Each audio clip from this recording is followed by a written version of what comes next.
This is a relay project. Real Talk starts right now. Here's Ryan Jesperson.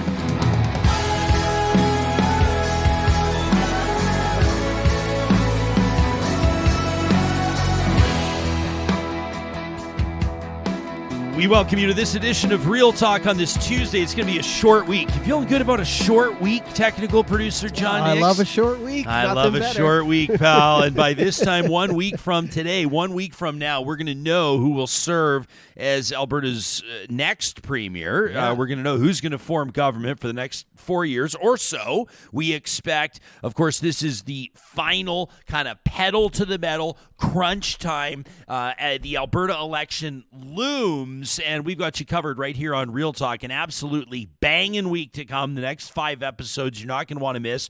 No, what am I look at this. I'm already trapped in the short week. I'm already forgetting it's Tuesday. What a pleasant surprise just moments ago. Over the next 4 episodes, count of 4 episodes, we've got you covered with some of the analysis that maybe some of you need. Maybe some of you, I'm sure that some of you are still making up your mind how you're going to vote, though I don't know. Nobody that I'm talking to, nobody in my neck of the woods is still making up their minds how they're going to vote. And not everybody's voting the same way, but I can't imagine being an undecided at this point. But if you are, it's cool. We've got you covered, including coming up on Friday.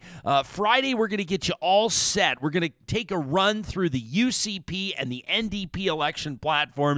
And we're going to find a fit for you based on your priorities, based on your inclinations, and what politicians should bring to the table when they're campaigning for your vote. Of course, last week it was the televised debate, and we got into that with a couple of different roundtables, including the strategists on Friday. Wildly entertaining if you didn't check that out. Charles Adler coming up in just a second with his take, not just on who won the debate, on what he's expecting to see over these next 6 days leading up to Election Day. That's Monday, of course, May 29th.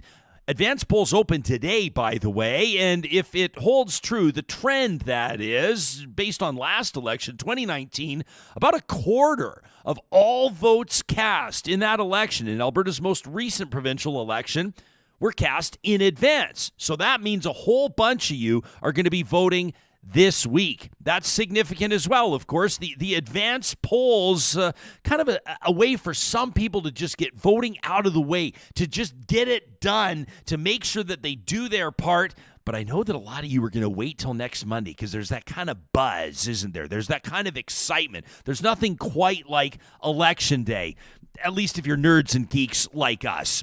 This episode of Real Talk is presented by our friends at Danatech. You know, for more than 30 years, Danatech's been a leader in the safety training space, and today they're proud to count themselves among the foremost providers of online safety courses.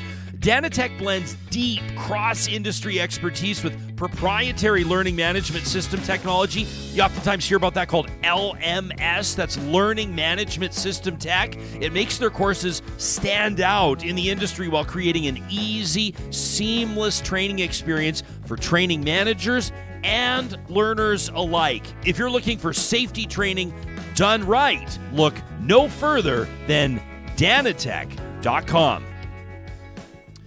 Well, for more than 30 years, Charles Adler has been pumping out award-winning and sometimes fire-breathing takes on issues that matter to Canadians. He is known as the purveyor, the provider of Canadian common sense. And every Monday, but Tuesdays following a long weekend, we're thrilled to call him ours right here on Real Talk. It's awesome to see you again, my man. How was your long weekend?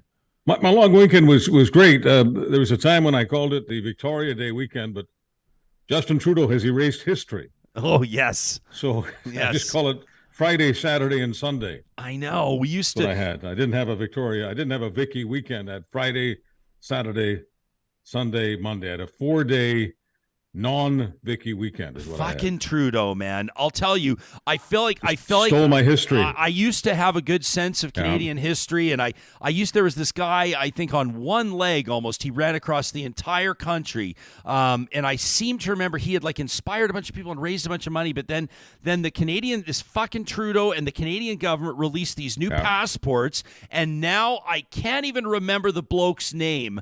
It really is unfortunate, Charles. Well, as you know, Ryan, we used to read the Lord's Prayer in school when we were kids. We no longer read the Lord's Prayer. There's no doubt that Trudeau had a hand in that. He hasn't just stolen history. He has stolen Christ. Okay, you're taking it to the next level. You know, somebody is going to print that on a flag. Taking it to the, okay, just so everyone understands, because I know we've got a lot of fundamentalists and literalists and all that kind of stuff going on there. I'm trying to respect everyone, trying to be inclusive here. Okay. The reason I take things to the next level of absurdity is to point out the absurdity of what I'm talking about. So it's absurd to think that Justin Trudeau has stolen history. So, of course, I'm going to take it to the next level and say, oh, not only has he stolen history, he has stolen Christianity. Yeah. That may make people understand. I'm not sure it'll cover everyone, but I think it'll make many more people understand just how stupid it is. And when people say things like the man has stolen history because some pages in the passport that nobody ever read no longer contain our icons, that means that Justin Trudeau was trying to attack Terry Fox, is trying to attack the memory of veterans and all the rest of it. The point is that stuff is so stupid that if you do buy into it, and if you've got friends buying into it, it's called being a sucker. You're being suckered. And to me, it's a much better thing to do to just respond with, that's just crazy, as opposed to, yeah. This isn't about whether you like Trudeau or don't like Trudeau, but just think for a moment. If you actually think that a prime minister sits there and tries to micromanage the past in order to cripple the future, isn't that what Poilievre said? Well, there was like a 5-minute Twitter video that Pierre Poilievre, leader of the official opposition, released that was essentially implying that the new passport design in Canada is Justin Trudeau's attempt to erase Canadian history by changing up the graphic design of it, which I would imagine that between leading the country and parenting his children, Trudeau probably did stay up late one night personally redesigning the new Canadian passport for sure. But the end game that Poilievre had wasn't about history. The end game was about the future. He said something like, and I don't have the exact quote here, and I don't give a rat's rear end because all of those quotes are meant for 7-year-olds or people with the intelligence of 7-year-olds. You know, paranoids, people who read the National Post today and think, oh my God, if I was born with an XY chromosome, it's over. If I was born a man, I'm born a loser. That's today's conservative message in the National Post. But the thing that Poilievre was saying was that he has changed, he has erased the past in order to contaminate the future. So this is, as I say, to keep the base as paranoid as possible. And by the way, Ryan, the only reason I'm talking about this is because it is succeeding. There is an expanded number of Canadians who are now paranoid. I don't know whether it's because they're listening to Poilievre or because so many people are listening to and passing on the word.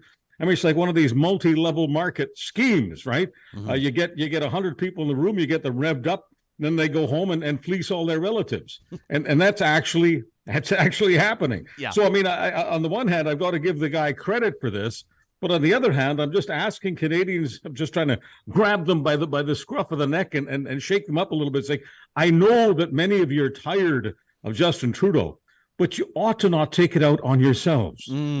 I was standing in line at one of Canada's favorite big box retailers, the one that's got the maple leaf and the word Canadian in the title. You know what I'm saying, Chuck? Yesterday, Thank God it was one of the locations. They didn't have a big extreme far right-wing protest happening in the parking lot while I was there. Just the typical hot dog, just the usual hot dog vendor, which I was happy to see. But I was standing in line with among my fellow patient Canadians waiting to make a return, and the return policy really is fabulous, I gotta say. And anyway, I turn around behind me, and the guy standing behind me is wearing a t-shirt that reads, "We are all Alex Jones." And I thought, for a split second, I thought, and then I went, nah.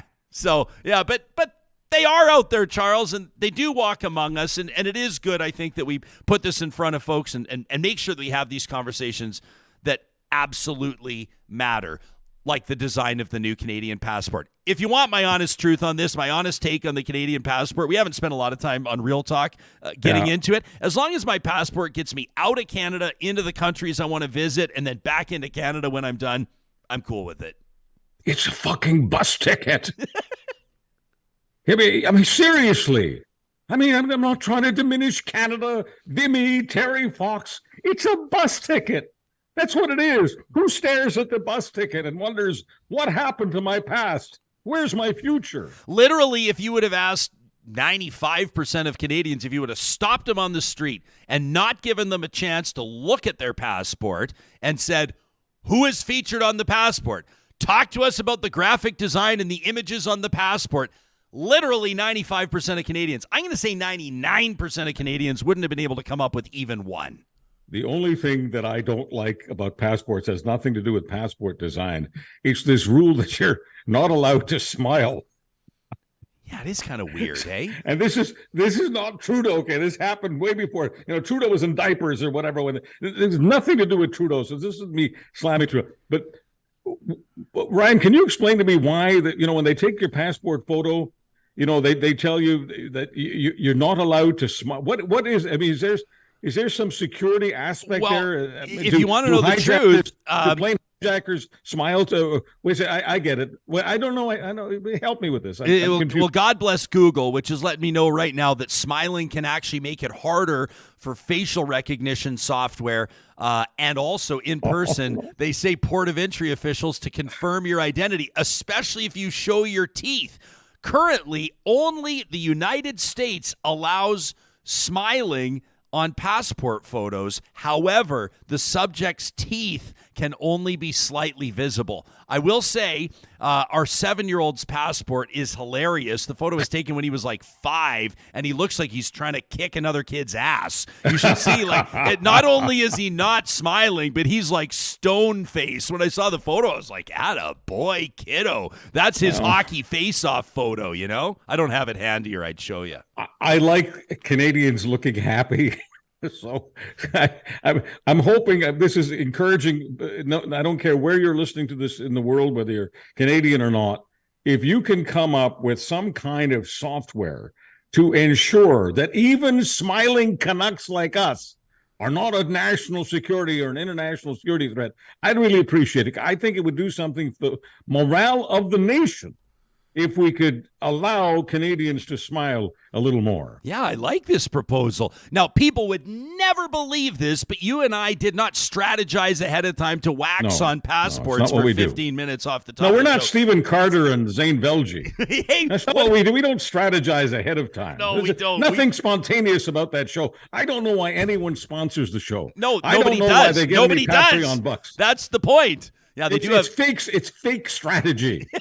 Bunch of losers. Bunch of fakes. My tongue is in my cheek. Reason my tongue is in my cheek is because our friend Stephen Carter, every time he comes on with Ryan, who is one of my saviors, there's my dad and Ryan. I'll get into that another time, or maybe later today if we have time. But the thing is, Stephen Carter is always ragging on Ryan, always ragging on him. And I thought I would take this opportunity to, give him my smiling finger. Oh, I sure appreciate that, Chuck. By the way, Mindy's letting us know in the live chat that now on the Canadian passport, you got to show your ears, too. I guess people have to put their hair up now. I can't wear my headphones? I didn't know.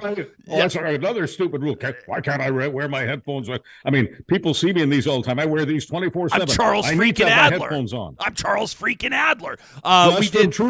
Justin Trudeau is speaking to me in these things. Yeah, George Soros in the other ear, right? George Soros. Yeah. Hey, we did have a lot of fun with Steve. We didn't get to talk to Zane Velji on Friday because he's working. He's working Notley's campaign right now, obviously. But Carter and Corey Hogan and Annalise Klingbeil joined me on Friday for a hilarious and actually really insightful look at the election debate, Rachel Notley versus Danielle Smith. And I think it's a split audience if you ask people who won that debate. I don't have to ask if you were watching it because I know you were. What's your assessment of it a few days later? Did you think, here's the biggest question. Did it move the needle on voter intention? Will it impact the outcome of the election? No, I don't think it moved the needle at all. But I was disappointed in the person I'm supporting. And now that you've told me that Zane Velji is running this show, I'm just going to attack Zane. Zane, where did you get the idea that it would not be a good idea for Rachel Notley to look Danielle Smith in the eye and say, "There you go again, you serial liar. You lie frequently, you lie casually, and it's the thing that makes you buzz the most. You love lying. You lie every 30 seconds, and I'm being generous. I'm not even counting the lies that are simply things that you say that are completely out of context. Out and out lie. You lie about the power bills that will be coming to this province in a Notley regime. You talk about net zero as if it's something that is going to cost us billions and billions of dollars every day. You lie about the jobs lost. There was a net gain of 40,000 jobs under my administration. You can't stop lying. And I think it's time for Albertans to hire someone who is comfortable with the truth. Now, I'm not suggesting that Rachel Notley has my personality and that she could say it precisely that way. But at some point, I was hoping in the debate that she would confront Danielle Smith with Danielle Smith's fundamental problem. She's a pathological serial liar. Is that limited to Danielle? I'm not giving her a pass, or is this just like a huge problem in politics? Because it's not just the Alberta election debate where after, I mean, I should show you all the DMs. We honestly had political commentators lining up to join us, which I'm super grateful for, to join us on Real Talk this week saying, hey, we'll do a fact check. Like, we'd love to go through some of the numbers. We'd love to take that on. We'd love to circle back. We're going to be doing that on Friday to a certain degree because, you know, the people deserve it, Charles, but that's kind of the way that politics are these days. People play fast and loose with the facts, and these debates move so fast that if a candidate really is fighting for those sound bites like we talked about last Thursday on the show, then they almost don't have time to circle back and fact check their opponents. I don't know. It's one of the great tragedies of debates these days. Rachel Notley is in the room with her while she's lying about Rachel Notley's record unemployment. Rachel Notley's in the room with her when she's lying about what would happen to power. I'm talking about power bills specifically. Rachel Notley's in the room with her when Danielle Smith is doing that smiley bingo caller, right? Kind of like the smiling Fox News person. That's what she was coming across as, except all of the Fox News people are blonde. But put that aside, she's doing that happy talk routine about how surgical wait times, okay, something that actually matters. Surgical wait times under Danielle Smith's administration have been dropping, and time spent in the emergency. Last night in Red Deer, I checked this. I do a little bit of show prep before I come on. Okay, made a phone call in Red Deer. Emergencies were at 15 hours, okay? So if you take your kid into the Emerge in Red Deer, you're literally waiting for 15 hours. So how dare this serial liar look Albertans in the eye and say, wait times in the Emerge going down? I realize that everybody tells fibs and whoppers and trims a little bit. I get that. There's spin. But Danielle Smith lies at Trumpian levels, okay? Yes, all the American politicians lie. But nobody lies as easily and casually and frequently as Donald Trump. And Danielle Smith is now the Donald Trump of Alberta. And here's my problem with this nationally. If this works for her, it will encourage more and more politicians to lie. And the ones who don't lie casually and easily and frequently are the ones who will be perceived as losers. It's the nice guys finish last thing, and it's happening in politics, right? I mean, Plain Power here says, the moderators should have called out the lies. They got to be a referee, not some sort of midnight TV sales spot. I will say, having been in that position before, it's impossible to host a debate and act as fact checker. But if some of the best primetime sports shows can have fact checkers on their rosters, I think that a lot of the debates should as well. There was an interesting exchange back and forth, and this was one I wanted to put in front of you, Chuck. This is a scene from the Leaders televised debate. This went down, of course, last Thursday. I know you're keen on fighting. You want to fight with Ottawa. You want to fight with the media. You want to fight, frankly, with your former self. It's actually quite exhausting. Here's what I need Albertans to know. I will always stand up for Alberta. I will always stand up for the interests of Albertans. I did that when I was Premier. I made sure we got a pipeline to Tidewater, the first one in 50 years. I did that standing up against the BC government. I did it standing up with a federal government, and that's my record, and that will also be my blueprint. So, Ms. Smith, I just have to say I disagree with so much of what you had to say there. One last word to Smith on this topic. Well, Ms. Notley didn't stand up when Justin Trudeau cancelled Northern Gateway. She didn't stand up when Energy East pulled the plug. She didn't stand up when they brought in a tanker ban off the West Coast for our product, and she didn't stand up when the No More Pipelines bill was passed. Well, she will not that's stand not up. True, in fact, Danielle. in fact, you actually know that's not true. You commented on the fact that I made submissions to the Senate. You know that that's what I did on both of those issues. It was too late, and I must tell you, where do you think Justin Trudeau got the idea for just transition and for an emissions cap and for a carbon tax? He got it from Ms. Notley when she was Premier, and she's going to continue to implement these same kind of policies, and she's going to walk in lockstep with Justin Trudeau on making sure that they get implemented, and that's only going to harm our economy. So there you go. I mean, the Justin Trudeau Jagmeet Singh thing again. Ryan, Chuck, right? everything Danielle Smith just said, everything the carbon tax originated with Justin Trudeau. The carbon tax originated with conservative think tanks. That's where the carbon tax originated. And I could go into the litany of all the rest there. Literally everything Danielle Smith said was horseshit. Everything. I think most Albertans know that conservatives were the first ones to put a price on carbon provincially as well, but I don't know. And sometimes I do recognize the importance of these reminders that we have on the show, because obviously facts do matter. Chuck, we're 6 days out from this election. What are you expecting to see? You've got to be, I would say, for you're an honorary Albertan, to say the least. You don't currently have an Alberta address as home, but would you say you're probably watching the Alberta election more closely than any I don't even like calling you a non-Albertan, but you know what I'm saying. Someone residing. Call me an expat. An expat. Yeah, right. You know, what are you keeping an eye on? What are the storylines over the next 6 days? The major story here, going back to what we were talking about just a few moments ago, is if someone can get away with this amount of lying, what is the impact on other politicians in Canada and people who want to go into politics in Canada?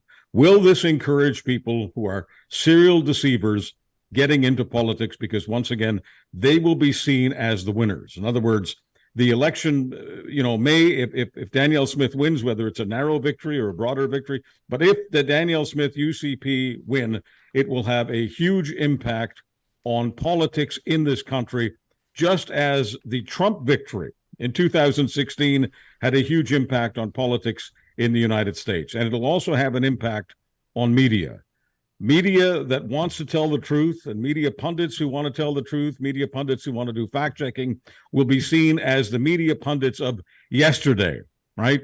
The bingo callers who throw softball questions at the Danielle Smiths, just like the bingo callers who for years threw softballs at Donald Trump, they got bigger ratings. And you'll have more and more pundits attacking people like you and me and Stephen Carter and others. We're the bad guys. We're the bad guys for challenging the liars. That's the reason. I mean, outside of the fact that a great piece of real estate in my heart is owned by Albertans, because Albertans gave me the best breaks ever. So that's one of the reasons why sentimentally but from an intellectual perspective going forward, that's what interests me the most. Alberta is a canary in the coal mine right now. And if the canary dies next week, a great big piece of Canada dies. And no, this isn't another one of these ridiculous attacks on Justin Trudeau. And I'm not trying to attack the people of Alberta. I'm asking people to pay attention. And specifically, I am pleading with people under the age of 50 to please vote. Because if everyone under the age of 50 voted in the same percentages that people over 50 vote, Danielle Smith would become just another politician on the ash heap of history. What's one way, before we thank you for your time, Chuck, you talk about how a UCP win will change the political landscape in Canada. And I think that, You're right. And I do think that it'll happen in a number of different ways. What's one way that you'd really be sort of like forecasting or keeping an eye on? One way in particular. Obviously, it gives a mandate to Smith on the things that she does campaign on, and a perceived mandate on the things that she's not campaigned on, right? Like an Alberta pension plan, that's one example. Maybe an Alberta police force, that's probably another example. We'll see what the Sovereignty Act implications might be. The warring with Ottawa, the saber rattling, the invoking Trudeau, Singh, Notley alliance kind of idea. She sort of takes this as a mandate to go right at the Prime Minister, right at the federal Liberals. But what would you see, like what would be one way that you think it would really transform or change politics across the country? Well, I think culturally, more and more politicians like Danielle Smith will just kind of give the wink to the hate preachers and to the Take Back Alberta types, to the people who want to change the textbooks in schools, remove books, burn books. I think that's becoming a larger and larger issue in Alberta and a larger and larger issue in Canada. Everyone is now going after the transgender people. They are now the coal mine in the new kind of bigotry, the new kind of hatred, and I'd even say the new kind of fascism. Let me just tell you something. As someone who has descended from people who got stigmatized and obliterated, okay, all people in situations like this, in this case, it's the transgenders, they become the canary in the coal mine. People want to jump on this anti-transgender bandwagon. At some point, they're coming for you. We know about the piece of prose from years ago. First they came for the Jews and all of that. I don't want to repeat the entire piece. You can just Google it. The point is that pastor, and he was a Christian pastor, at some point, when they came for him, at some point they figured out that the bad guys want to come for everyone. So I think that's a huge impact here. I think that this will give the green light to more and more bigots to go after transgender people and other people. That's where we're going in this country. For years, we said it's only happening in the States. For years, people like me said, if it's happening in America, it'll happen in Canada within 5 to 10 years. I'm not trying to fearmonger. I love the people of Alberta. I love the people of Canada. I'm simply trying to encourage you to look at the big picture here. It is not healthy for Alberta democracy. It is not healthy for any democracy to have the current trend become the reality. Pardon me if I'm a little bit stammerish today. I'm being stammerish today because it is so difficult for me to bring these words from my heart to the microphone. I hate having to talk about this. Your stammerish is everybody else's stoic, Chuck, so I wouldn't sweat it one bit. Let me ask you in closing, you think Notley can pull it off? Some of the polling shows that it's a lot tighter than people are assuming. So, I mean, I don't know. Read polls at your own peril. Believe them at your own peril, I should say. But how do you think this thing actually plays out? I think we will have a larger turnout of people under 50 than we've had before. I think they will get the message, and I think there is a chance that Notley puts the ball over the line. If she doesn't, it'll be a very, very tight minority. It'll be very difficult for Danielle Smith to govern. It'll be very difficult for her to stay on as leader. But the point is, and this has to be stressed over and over again, tell everyone you know under the age of 50 to vote, vote, vote. Voting is the only way to save democracy. And democracy is on the ballot next week. As a matter of fact, let's just point out, advanced polling begins today. Democracy's on the ballot right now in the beautiful province of Alberta. Love it, Chuck. Charles Adler, you can catch him here the first episode of every single week. And the good news, if you love this guy as much as we do, you can get even more Adler through the week. Check out his Twitter at Charles Adler for details on that. Our heartfelt congratulations. It's great to see so many people want to hear more and more of your takes, Chuck. We'll talk to you again on Election Day. That'll be Monday, May 29th, right here on Real Talk. Thank you. All right, my man.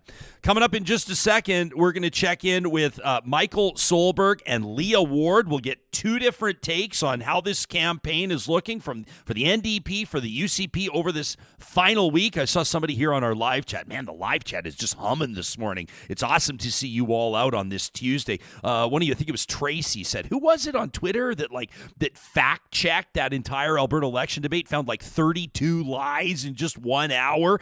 You're looking for Andrew Friesen.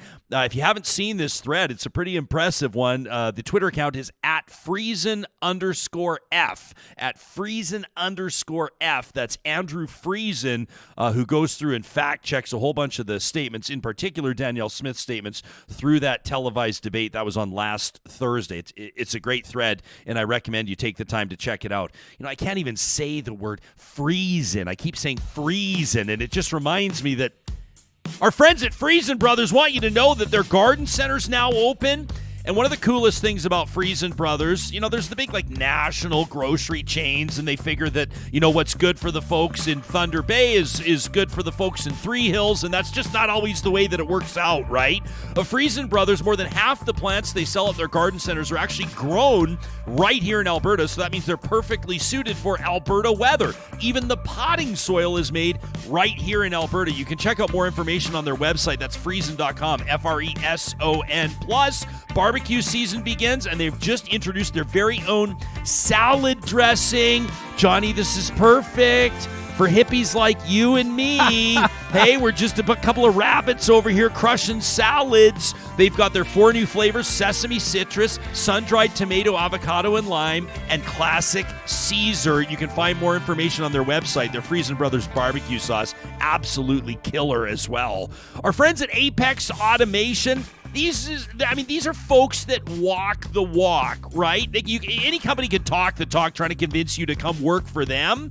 But here's the deal. When they say they put people over profits, they mean it. And recently, some of their team members told them that they were hoping to pursue personal opportunities down in the Lone Star State. So what did the team at Apex Automation do? They just opened their first field office in Houston. They wanted to keep the teammates because they're such valuable contributors to what they're doing at Apex Automation. So they opened a field office to keep them on board. How cool is that? Apex is currently hiring right now. They hire electrical engineers, instrumentation engineers, computer science engineers, process engineers, mechanical engineers, electricians, and instrument technicians. Chances are there's a home for you at Apex, including recent graduates from engineering schools across the country. You can learn more about what life looks like as an Apex team member at apexautomation.ca. Man, this week is looking absolutely beautiful forecast-wise across Western Canada. What a perfect time to check out some of the summer feature blizzards at the Dairy Queens of Northwest Edmonton and Sherwood Park. That includes some of the returning favorites like the Cotton Candy Blizzard Treat. The Caramel Fudge Cheesecake Blizzard Treat is one that everybody's talking about. But my personal recommendation for you this week at the Dairy Queens in Palisades, Nemeo, Newcastle, Westmount, and Baseline Road is the Reese's Caramel Pretzel Blizzard Treat. This one will absolutely blow your mind. Johnny, I say this with first-hand experience. Oh, I know. You're going to want to crush this blizzard before you crush your signature stack burger from a Dairy Queen at Northwest Edmonton and Sherwood Park. And finally, this summer, can we finally take our garage design, our garage layout more seriously? You know, there's so much potential in our garages, but what do? We just throw a bunch of stuff in there. It's hard to find, it's difficult to navigate, and it's so disorganized that both of our vehicles, in some circumstances, for the big families, they're sitting outside. We're misusing the space. The team at California Closets would love to chat with you. You can request your free consultation today at CaliforniaClosets.ca. Yeah, sure, you know them for transforming interior living spaces. What they do in living rooms and bedrooms and grand rooms will blow your mind. But the California Closets garage storage solutions are second to none. You can check out what they're doing for workspaces across the province right now by visiting CaliforniaClosets.ca.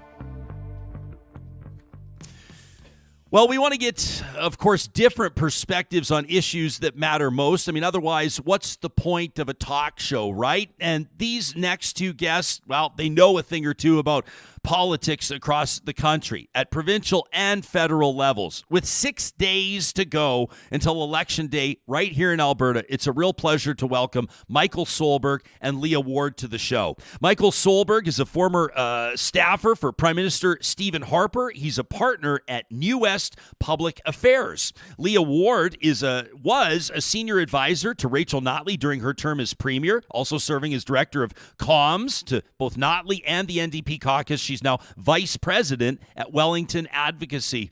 A wonderful morning to the both of you. I hope that you had a great May-long weekend. Michael, what's one of the storylines that you're keeping an eye on 6 days out from the election? We can find a whole bunch of different polling numbers. We can find a whole bunch of different areas to place our focus. What's something that's grabbing yours? Yeah, sure, Ryan. Well, first off, thanks for having me. Always happy to be on the show, especially be joined by my pal Leah with 6 days out. The story for me is just to see what trickle of support and what momentum we might have seen shift as a result of the leaders' debate. I think it will take some time to ultimately see that effect in polling, and I'm expecting that polling to come out this week. There's 6 days left. There's not much time to affect the trajectory anymore. And frankly, I think the major opportunities to do that have already come to pass. So I'll be interested to see what kind of foothold both of these parties will attempt to have in the final 6 days, and how ultimately they'll try and mobilize their support, because it will ultimately come down to who can do that best. Get your people out to the polls. So we'll see what tactics are up these leaders' sleeves with so little time left. Leah, it's always awesome to have someone with comms director experience on the show, and I'm grateful to have you here with us this morning. How do these parties approach the debates? Like the cynic would say, nobody changes their mind. The debate doesn't actually change anybody's mind. Do you have evidence or lived experience to suggest otherwise? I think we got you on mute, Leah. We just want to make sure we can hear you. So on our end, is it looking good, Johnny? I think we could. Yeah. Can we try again? I don't know if we can hear Leah right now. Maybe try your mic input. Johnny, you want to work on that, and I'll riff a little bit with Michael. Michael, do you think, I mean, based on what you saw in that election in the debate on Thursday night, yeah, Leah, we can hear you. We'll come right back to you right now, Leah. What does your experience tell you on whether or not people can change their mind in debates?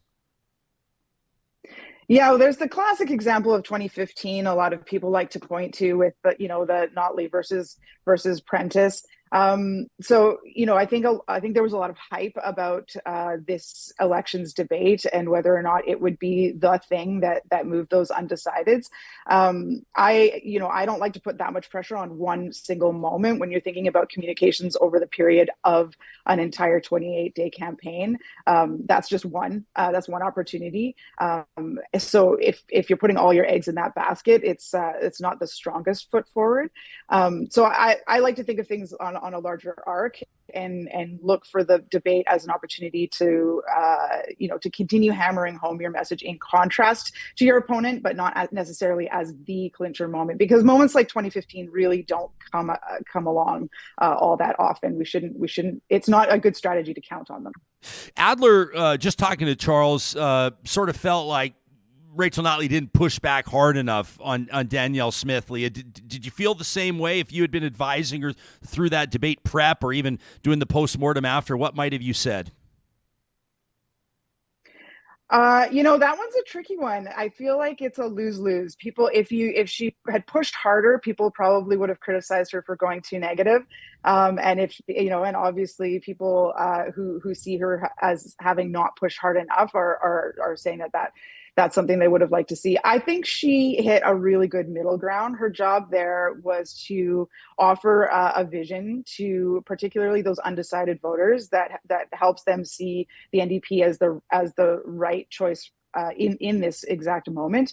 It's not like she let Danielle off the hook. She called her out on lies. I think you were saying before we came on, there were 32 in total. It would have been pretty hard for her to capture every single one of those. That would have not allowed her to put any of her own ideas forward. So all in all, I think it was probably a good balance, and I'm sure there's no way of winning that ultimately. Michael, what part of town? You're in Calgary right now talking to us. Yeah, what part of town are you in? I'm in the southeast. So if you Town. in Mackenzie Town, nice, my old stomping grounds, buddy. So I don't even have to ask you what you see out your window because I was just down there last week. It's a sea of blue lawn signs down there right now, isn't it?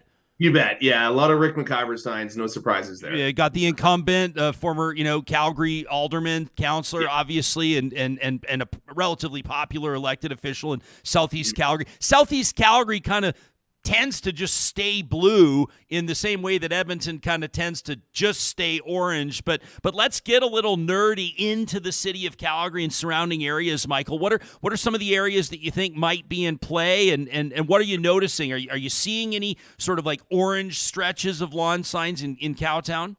Yeah, for sure. No question. The NDP have significant support here, and they need to. And the reason that they have quite a bit of support is because of, I think, what has been a grueling 4 years for the UCP. And frankly, if the NDP weren't showing significant signs of support in Calgary, this race would already be over. This is where the race will ultimately be decided. So you mentioned the Southeast. Absolutely. The further south you go, the stronger the UCP support. However, some of the most primary battlegrounds in the city are in the Southeast, and that includes Calgary, Acadia. Tyler Shandro is the incumbent there. That is a must win for, frankly, both of these parties. And it's 100% in play at present. Other ridings that are in play and are must wins for, frankly, both of the parties include Calgary, Glenmore, Whitney Isaac, the incumbent there. Calgary, Edgemont, as we move further north. Prasad Panda, that is another must win. Frankly, all across the north are must win seats for both. Well, frankly, for the NDP, not necessarily for the UCP, as a lot of those seats are already leaning towards the New Democrats. But there's no shortage of ridings in the city that absolutely must be won by the NDP in order for them to pull off this race. Michael, let me follow up on the Calgary Acadia on the Shandro riding, because this ethics commissioner report that came out last week. I mean, depending on who you talk to, and I'd love for both of your takes on this. Kind of the pro Shandro spin on it is that he pushed back. He pushed back on Premier Smith. He did his best to preserve the integrity of the way that the system is supposed to play out, and to keep politicians out of the judicial process. The kind of like critical Shandro take would be that he didn't push back soon enough. He didn't report on it, or he didn't report it until it was revealed, at which point he did, et cetera, et cetera. This is at one point, very popular UCP senior cabinet minister, certainly embattled. I mean, everybody knows about the yelling on the driveway and all that other kind of stuff. Two tough ministries, health and justice. How do you think the people will rule on Tyler Shandro? Yeah, no, great question. I think Tyler's going to win Calgary Acadia. It's certainly close, but I think a lot of signs point to quite a bit of momentum there. And yes, the ethics commissioner conclusions were not kind to the premier, but I do think they were very kind to Tyler Shandro. There were great headlines coming out from that story, at least for Tyler. But that said, Ryan, I don't think that this is a vote mover. I don't think the ethics commissioner report is ultimately what will take down Danielle Smith. I don't see any evidence of that at present. This story has been reported on over and over again since January. And it finally, is kind of cooked last week. You could argue it's continuing with Artur Pawlowski's press conference that he intends to hold today. But I don't think it's going to move votes very much. And if it is, I think it'll just buoy Tyler's support for pushing back on the powers that be. Yeah, Leah, we can talk about Pawlowski in just a second, but let me ask you to comment on the Shandro situation. Yeah, it's like I would be the first person to admit shock that in a report like that, Tyler Shandro was the one who came out the best. I mean, as you mentioned, this is a top Kenny cabinet minister who was embroiled in scandal for years, who's spiraling downhill quite significantly during the pandemic, and was blamed along with Kenny for a lot of the missteps during that time. It's been a little quiet for him, I think, since Smith came in, and I would say it's sort of refreshing to see that even if it was only behind closed doors, that he did have some sense of right and wrong, and that came out in that call. But the revealing fact of that report was that the then premier and now leader running to be premier again broke the law. And I think it's too soon to say whether or not that is going to affect vote intention. Mike's got a point. It could be the case that people were expecting it all along and have kind of numbed themselves to the idea, given that we've been hearing reports of it for, like long before the election actually started. But it's pretty damning to get a report like that mid-election that says that your leader broke the law. And I think if you look at, so you mentioned earlier communications background, if you look at the timing, the debate happened at 6:00, which is typically when people might be catching up on the news.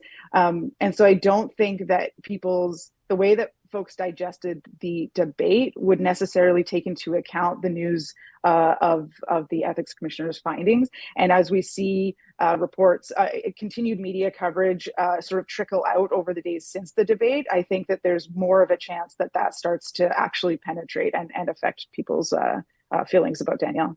So I'm sure that both of you could kind of like see my when Michael reminded us that Artur Pawlowski's holding a press conference today, because quite frankly, the less I talk about this guy, the better. But he has kind of wound up as somewhat of a relevant player through this election campaign, if we're being honest, to remind people this is the guy that was facing charges relating to that border blockade in Coutts. He was recently found guilty, by the way, and this is the guy that had 11 minutes on the phone with Danielle Smith when she was premier. I don't even know what this is on his Twitter page, but it's the first campaign poster that I've ever seen where someone's reminding everyone in the headline that they're unvaccinated. He's asking that we rehire a non-jabbed Artur Pawlowski. I don't even know what this is. Leader of the Solidarity Movement of Alberta. Obviously, I'm having a little bit of fun with it. Both of you shaking your heads equally, which says a lot. But Michael, based on your leanings and your allegiances, you've got a little bit more to lose here. The more that this guy talks, the bigger the nightmare for the UCP, yeah? Sure. I mean, anytime Artur speaks, it's a travesty for all of us. I think we all lose brain cells anytime that guy is behind a microphone. With that said, I think it was possible that a press conference like he's holding today could have impact if the ethics commissioner hadn't already released her findings. We have a former member of the Queen's Bench, a former judge, and now the ethics commissioner, Marguerite Trussler, who has released her conclusions that the phone call with Artur was inappropriate, but not in contravention of the act. She had interviewed dozens and dozens and dozens of people. Her office investigated millions of emails to investigate what outcomes became of that phone call, and she was cleared on not intervening or pressuring Crown prosecutors, and her call itself was deemed to not be in contravention of the act. So who are we going to believe here? Like I said, a former judge and member of the Queen's Bench, or a crazy street pastor who's now been convicted of criminal charges? Yeah, I think the story's cooked. A hate preacher who gets the privilege of getting personal phone calls from the premier, right? So yes, you're right. Those findings are out, but the more people are reminded that Danielle Smith gives any time of day to a man like Pawlowski, convicted of mischief for his involvement in Coutts, convicted for a number of violations under the Health Act, and well-known homophobe and racist. This is a guy that she should never be talking to, and the more voters are reminded that she gives this guy any of her time, I think that's pretty damning, and I think that is going to hurt. Yeah, there's no way that goes unscathed. I commented late last week on the show. I was blown away. Something like blow you away and not surprise you at all at the same time. I was blown away to see Danielle Smith's senior advisor, Rob Anderson, jump to the defense of Cian Bexty, an independent journalist as well, trying to somehow stack him up and compare him to CBC reporter or journalist Jason Markusoff, which is like, you want to talk about travesties. I mean, that's absolutely ridiculous. But Michael, you're a guy that understands messaging. You're a guy that understands how to make things not just palatable to the public, but attractive to the public. I mean, this is treading on thin ice. This is dangerous ground, isn't it? Like, I understand getting the grassroots together and whipping up support for an election. I get how that goes, and it can be effective to a certain degree, but at some point, the chickens come home to roost, right? Like, is this a dangerous strategy for the Conservatives? Well, I don't think it's part of the strategy, and I don't think it's being consumed by anybody that's not on Twitter. So I'm not reading into, the Twitter activities of Rob, and I think the NDP and others do so at their own peril. Nobody is on Twitter like us political hacks who have already well made up their minds and are well firmly footed inside the dome and under the bubble. Sure, but it shows something, right? It shows how he feels about somebody like that. It shows how he's inclined to stand up and support somebody like that. I mean, I do agree with you that the average person has no idea what we're talking about here, but that doesn't make it any less significant, does it? Oh, I mean, Rob's certainly a senior advisor, a member of the Conservative coalition, but he's not an elected official and has no intentions of being elected one again. So I think we're focusing on the attention on the wrong people here. Leah, do you agree or disagree? I think it's I don't like to focus my critique on staff because we elect politicians to act on our behalf, and they're the ones who should ultimately be responsible. So that's like a blanket statement there. But he does put himself out there in defense of these two extremists, one connected to white nationalists, and then of course hate preacher Pawlowski. And so this is who Danielle Smith has chosen as her top advisor. I think it does speak to her judgment that this is who she chooses to seek counsel from. She even said in her call to Pawlowski that she needed to consult with Rob before she could get back to him on whatever promises she was making at that time. So it is relevant with a cautionary tale around holding the right people accountable. And in this case, I'd say it's her and her judgment. I appreciate the point you're making about staffers. This guy just isn't any ordinary staffer, though, either. He's a former high-profile Wild Rose MLA. If you know Alberta politics, you know him. I guess, Leah, like to sort of create a hypothetical, would it be similar to, I mean, if you want to look at liabilities, so this might be like a right-wing liability for the Conservatives. This might be under a Premier Rachel Notley, a senior advisor, jumping to the defense of somebody who's like basically like, sort of like far left, kind of like chaining themselves to trees and trying to like blow up oil wells and sort of like the sort of eco-terrorist type vibe, right? I mean, isn't this kind of the same thing? I'm not suggesting that Keean Bexte or Artur Pawlowski are trying to blow things up, but I'm just talking about liabilities for senior staffers jumping to the defense of people that are notorious in the public eye. I look at it and I go, man, oh man, that looks to me to be dangerous ground to tread, reputation-wise and otherwise. Okay. I mean, it's notable that you are using a hypothetical because we just don't, that's just not the case, right? We're just not seeing examples with equivalency, on Rachel Notley's side. Sure, I suppose in terms of liability, you could create hypotheticals that would be the same.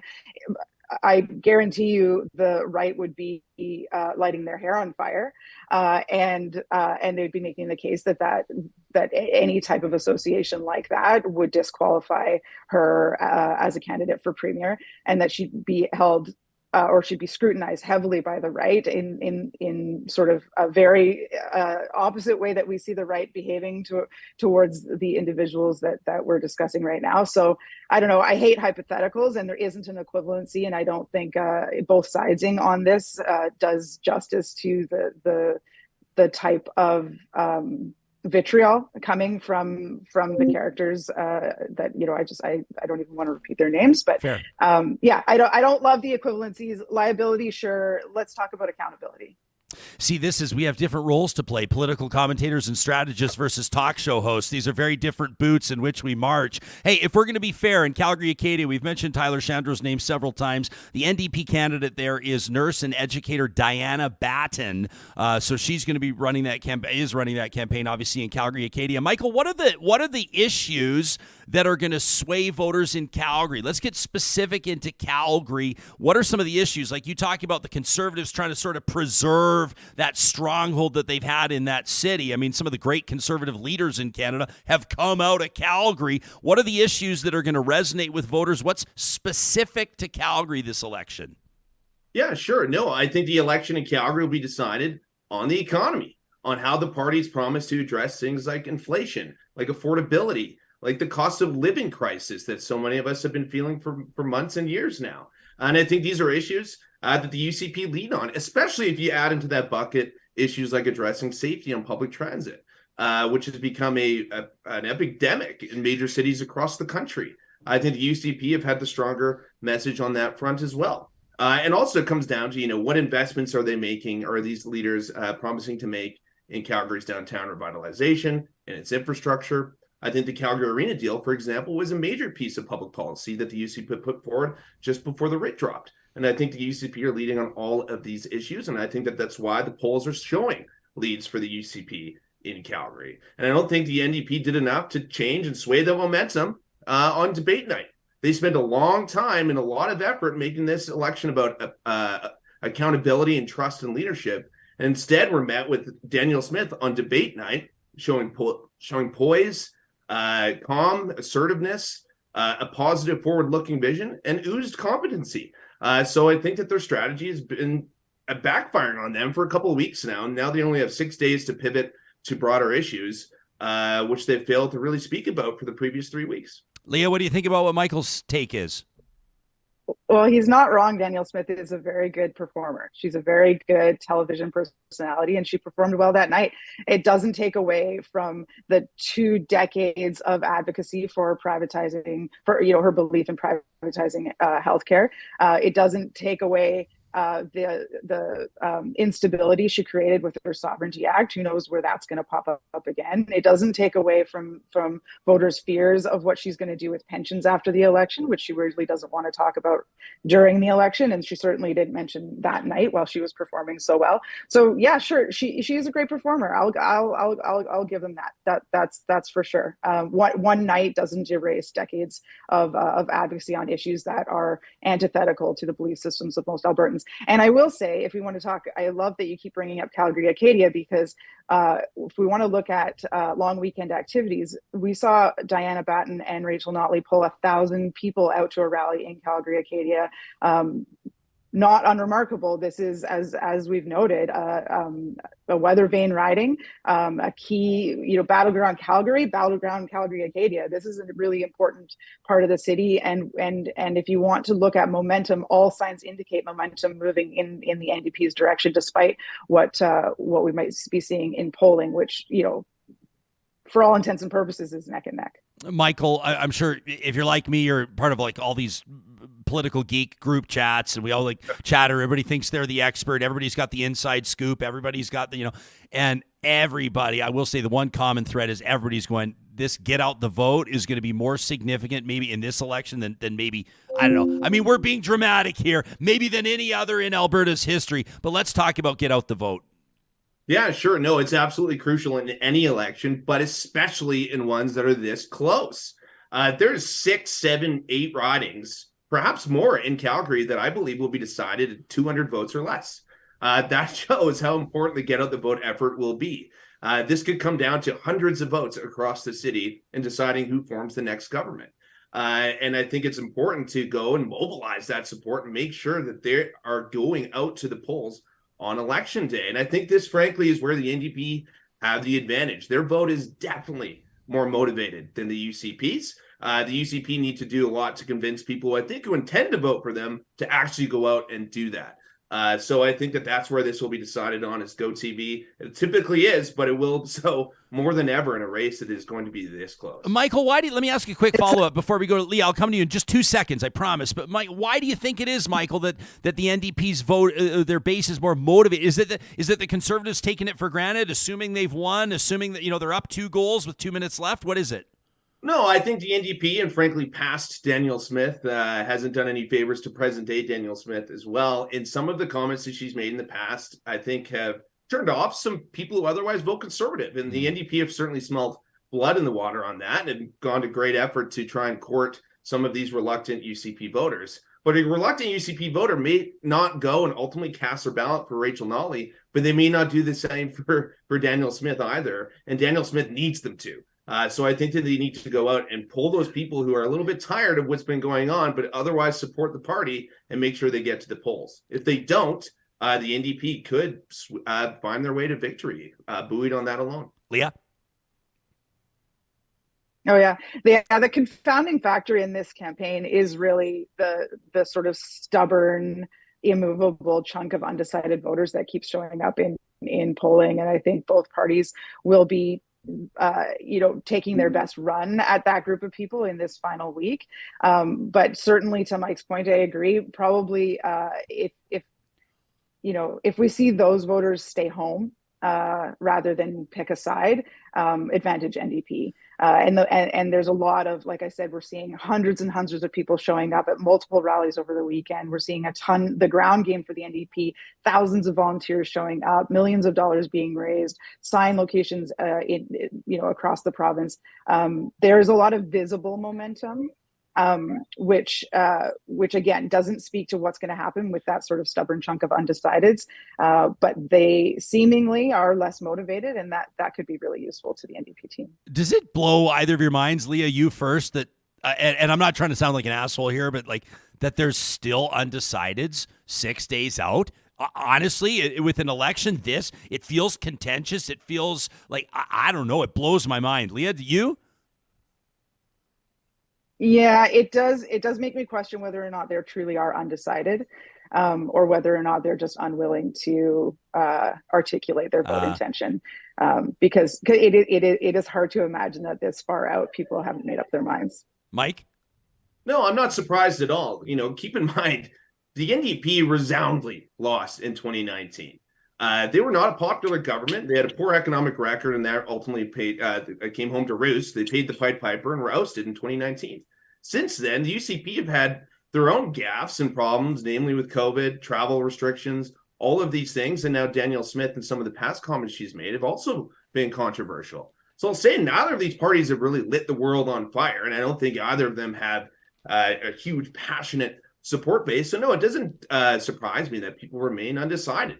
Both parties have had their own demons and have had some of their own skeletons in their closets being brought out into the public forefront of the public policy discussion. So no, I'm not surprised at all. But because it's close, I do still believe that there's going to be exceptionally high voter turnout.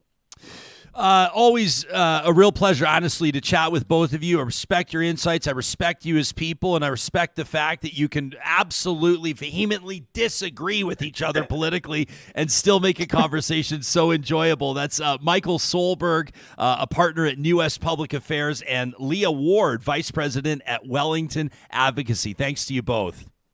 Thanks so much, Ryan. Thanks for having us. You got it. You can let us know what you think about what you heard from Leah and Michael. Let us know what you think about what you heard from Charles. Talk at ryanjesperson.com. We're going to set aside some time intentionally this week to get into our mailbag, and not just for trash talk on Friday, Johnny. That's obviously where we ramp it up.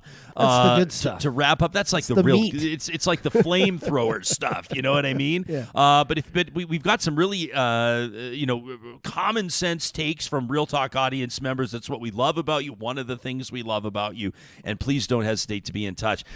That's a good point from Leah Ward when she says she's not convinced 100% that the undecideds are undecideds, No. but maybe just they're not going on the record right now with how they're going to vote. There's a lot of people right now because, this is very tight. This is, highly contested stuff we're talking about here every day. I think there's a lot of people kind of holding their cards close to their chest on this. Yeah, we're going to see. And it's always like this is kind of part of the fun. I mean, the stakes are huge, and people that have no stomach for politics.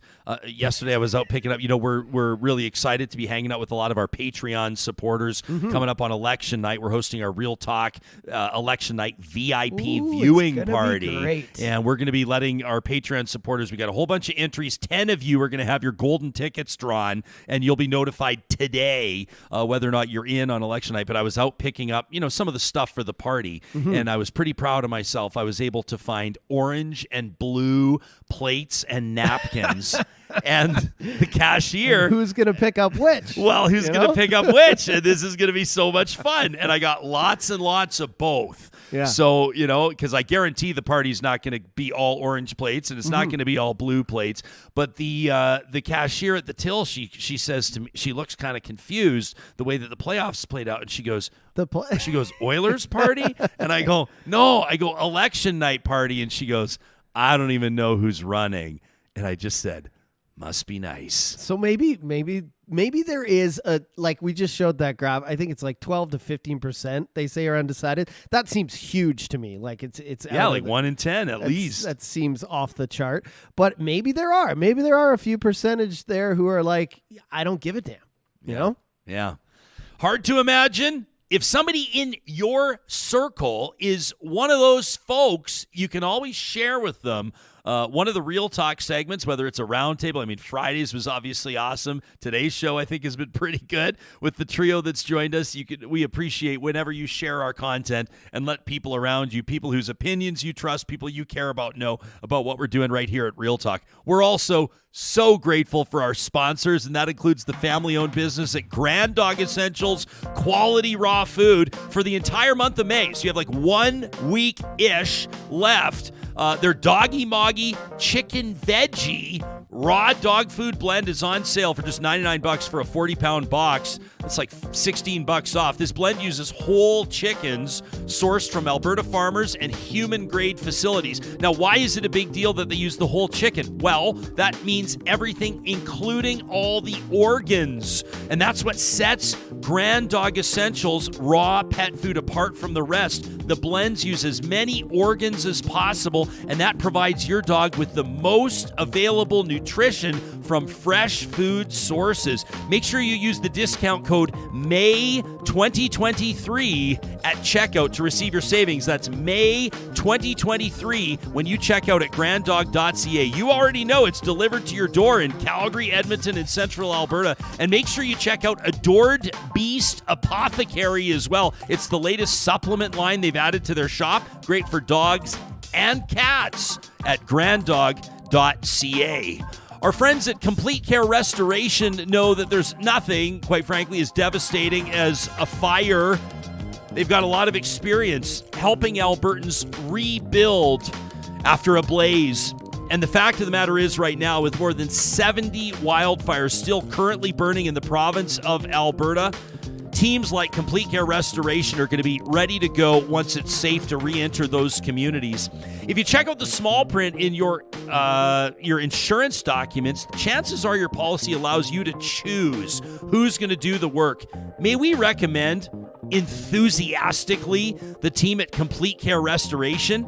We've worked with their team before. They're the ones that built our studio. And though it wasn't fire damage or flood damage or mold or asbestos removal, we've seen all we need to see from this team of professionals to give them our absolute endorsement. You can find Complete Care Restoration online at completecarerestoration.ca. Moving from the indoors to the outdoors, if your spring or into the summer is going to involve an overhaul of your outdoor space, you're going to want to leave that in the capable hands of Eden Landscaping. Mike and his team, custom landscape builders with more than 20 years of on-the-ground experience in Edmonton and area. It doesn't matter if you're out on an acreage or maybe it's just a townhouse complex, whether it's a front yard, curb appeal you're looking to ramp up, or maybe the functionality through your backyard. Maybe you've got kids, but you love to entertain, so you want a space that can take some abuse, but also look really nice, all dressed up. Mike and his team know exactly what they're doing, bringing outdoor spaces to life, working with your vision. They're great listeners. They're not designing your yard for a magazine. They're designing it for you. You can see what it looks like to work with Eden Landscaping by visiting landscapeedmonton.ca. And while we're talking about trash talk, it makes good sense to remind you that it's local environmental services that brings that to the people every single Friday right here on Real Talk. You know, some people might say it's only garbage, but not for local environmental services. They believe that communities deserve better. Better service, better prices, and more support for local causes. If you're a decision maker in Edmonton and area, Whitecourt area, or into Saskatchewan, in particular right around Regina, you're going to want to look to local environmental services for a quote on front load or roll-off bins, recycling, vacuum truck services, landfill operations. This is the team that gets it. A real human answers the phone when you call. You can request a quote today online. Make it easy at localenvironmental.ca. By the way, I noticed that somebody, a couple of times, different times, Doug Griffith's name popped up in the chat, in our live chat. He's the former Minister of Municipal Affairs. He was at the helm coming up on 10 years ago. I guess it was probably, 2013, the floods, 10 years ago, when a lot of southern and central Alberta was underwater, and what a job that was. Over the weekend, he really caused a stir. I think he, or at least made an impact by endorsing, this is a former progressive conservative cabinet minister, 2 NDP candidates. Wow. Joining Thomas Lukazik is another former cabinet minister who did the same. If you subscribe to our email that goes out weekly, and it's easy to do, scroll to the bottom of our homepage at ryanjesperson.com. You already know this, but I wanted to let the audience know that former cabinet minister Griffiths will be joining us Thursday morning to let us know what prompted him to put his neck out there like that. I would imagine that it's not without consequence. I'd imagine there's some blowback. We'll ask him when he joins us. That's coming up on Thursday's Real Talk. You know, the first episode of every week, thanks to our friends at Kuby Renewable Energy. You can get your free solar quote today at kubyenergy.ca. We focus on a story that absolutely makes our day. Sometimes it makes our week. And this is one of those. We call it Positive Reflections. Check this one out. This is so very cool. The very first bee therapy retreat has just opened in Scotland. Yeah, bee therapy, like the insects, like bumblebees. How cool is this? So this is a business owner who went into the Monaco Moor Hotel, and they got a relaxing experience in Slovenia, and they wanted to make sure that their guests in the United Kingdom had a chance to relax in the same way. So Tom Lewis, who is the hotel's owner and chef, he agreed. Okay, and so they decided that the idea to work in harmony with the bees to create sort of a unique experience would be just perfect. And so they've installed 6 beehives housing 60,000 honeybees, and they're placing them, Johnny, in compartments underneath the wooden floor of what they call the AP pod, which is nestled in this wooded glade. I mean, how peaceful and wonderful is that? So the bees come and go freely through their own special entrance. They don't pose a threat to humans. You're not going to get stung in the ass while you're laying in there. But the coolest part about it is you can book like a 45-minute session inside these AP pods. You can fall asleep on these sheepskin covered beds, and then they're situated directly above the hives so you can feel the micro vibrations in your body. And they say that there's a ton of therapeutic value with bees. The notes that they buzz in, like the actual note, they help out the nervous system. They're even doing trials for people experiencing PTSD. And so they're saying that this could be destination vacation for people that are looking for something completely different. You're de-stressed by hearing and feeling the bees go about their daily life.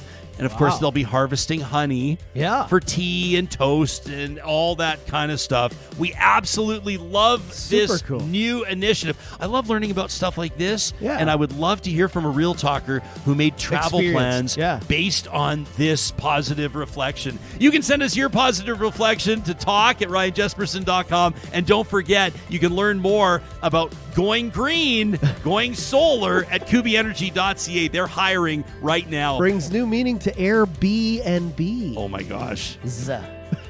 You're getting a raise today, John Hicks. You're getting a raise for that. That is Dad Joke of the Month. That's amazing. Coming up tomorrow, Kyle Bertain's going to join us. He's a freelancer that's been doing amazing work covering the wildfires across Alberta. We'll pick his brain. Doug Griffiths on Thursday. Plus, how have these wildfires changed the election campaign? Alberta Green Party leader Jordan Wilkie will join us. And on Friday, we're going to get you set for Election Day with kind of a fact-check, voter intention, clear the smoke, and basically focus on what matters roundtable.